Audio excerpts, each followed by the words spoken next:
नमस्कार दोस्तों, मेरा नाम है अवनीत भारद्वाज और आज हम दो खास मुद्दों पे बात करने जा रहे हैं। तो सबसे पहला बड़ा जो मुद्दा है तो यही है कि इंडिया चाइना वॉर।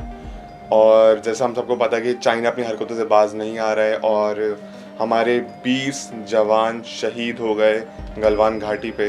और पहले तो खबर ये आई थी कि 3 हैं, जिसमें से एक हमारे कर्नल थे और 2 हमारे जवान थे जो वीरगति को प्राप्त हुए थे। लेकिन ANI ने रात को कंफर्म किया कि अब 20 हैं और ये मिनिमम 20 संख्या बताई है और 43 चाइना के आंकड़े हैं।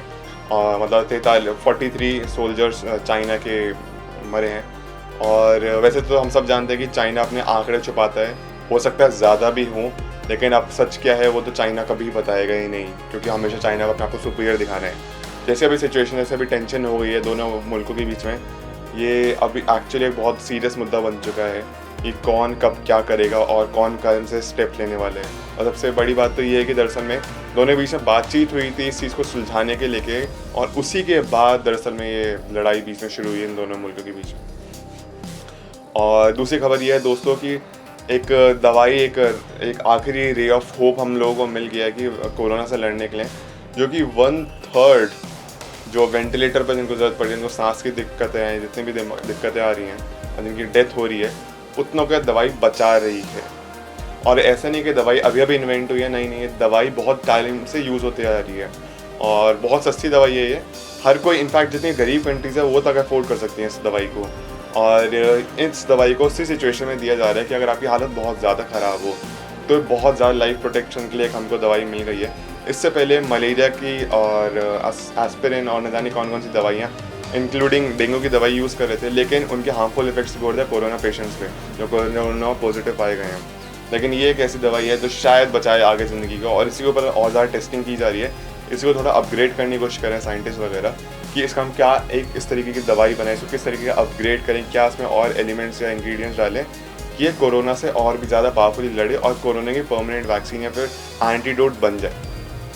तो दोस्तों, इन खास मुद्दों पे हम बात करने जा रहे हैं, काफ़ी इन्फॉर्मेटिव है। और जो गलवान घाटी पे पूरी जो इन्फॉर्मेशन है मैं आपको देने वाला हूँ, और क्या कारण है और अभी आगे क्या सिचुएशन होगी, कौन सी कंट्री किसका साथ देगी और आगे क्या संभावना है इस चीज़ को लेके, इसके बारे में विस्तार पूर्वक बात करेंगे। तो इस वीडियो को प्लीज़ अंत तक देखिए और बिना समय गवाए इस वीडियो को शुरू करते हैं।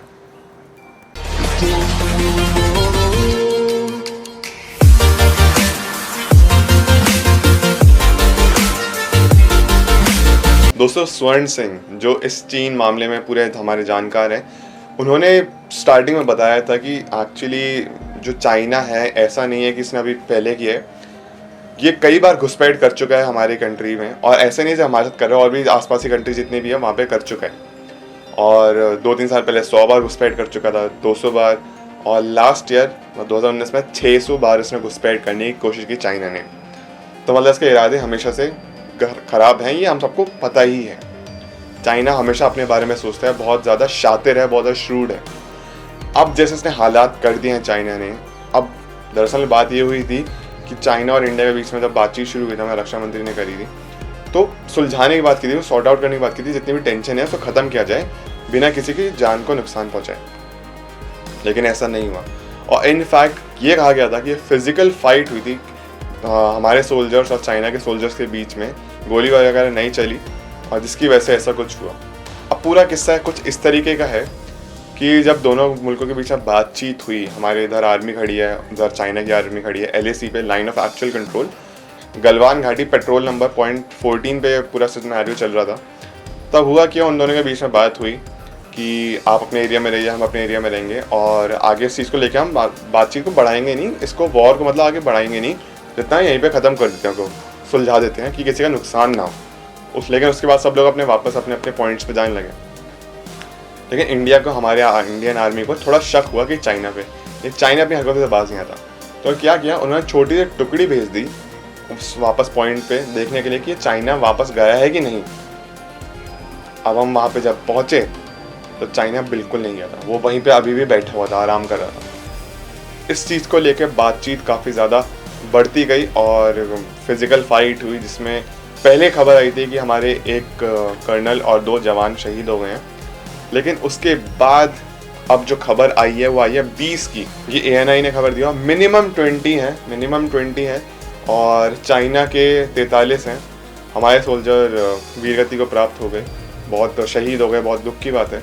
और इस चीज़ को लेकर पूरा कंट्री इस टाइम पे दुख मना रहे हैं और बहुत ज़्यादा गुस्सा है चाइना पे कि क्यों उसको अपनी ना अपनी परवाह है ना दूसरों की परवाह है, सिर्फ अपने बारे में सोचता है। और 1962 के बाद ये ऐसा हुआ है कि इतना बड़ा आंकड़ा एक बार हमारे सामने फिर से आया है।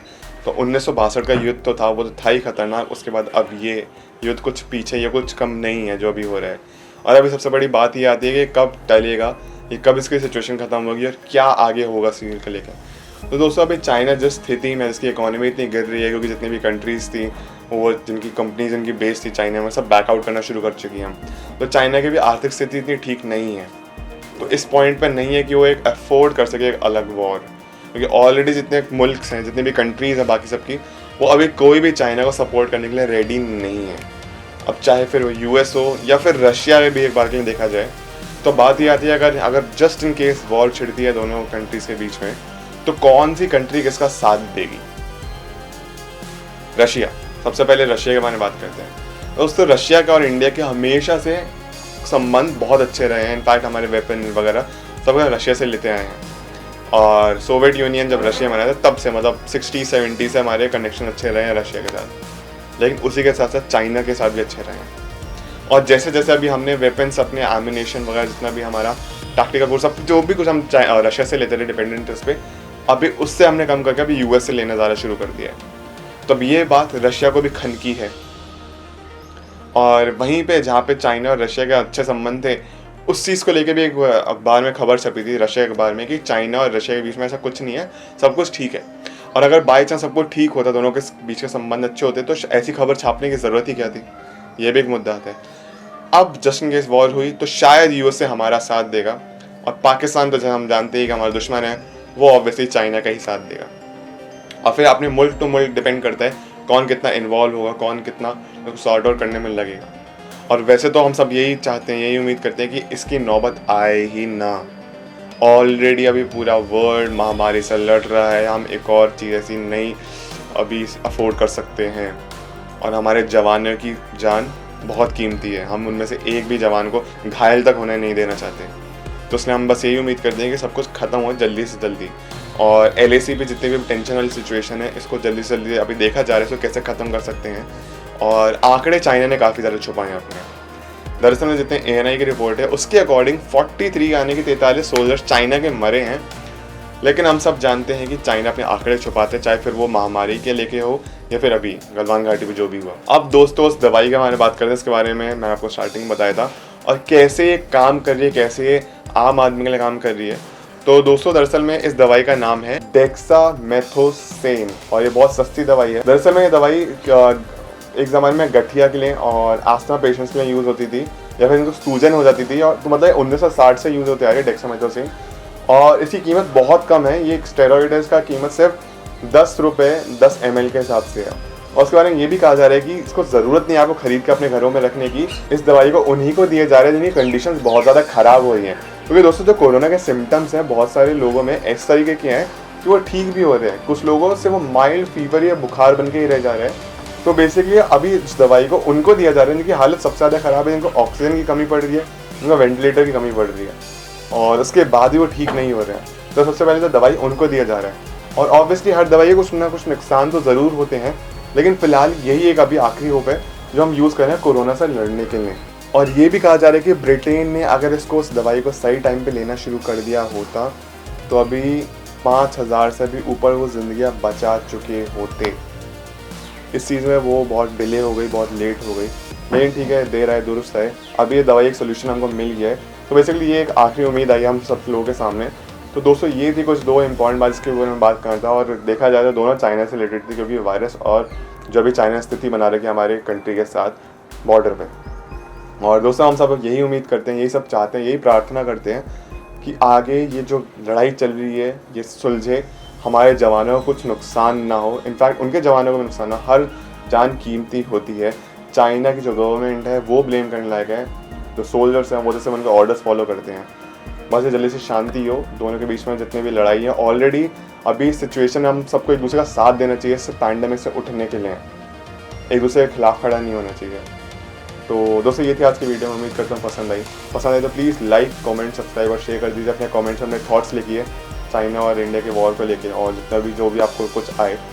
और मिलता है आपसे नेक्स्ट वीडियो में, तब तक अपना ख्याल रखिए और प्रे करते रहिए कि सब कुछ जल्दी सॉर्ट आउट हो। चलिए आपसे मिलते हैं नेक्स्ट वीडियो में, नमस्ते।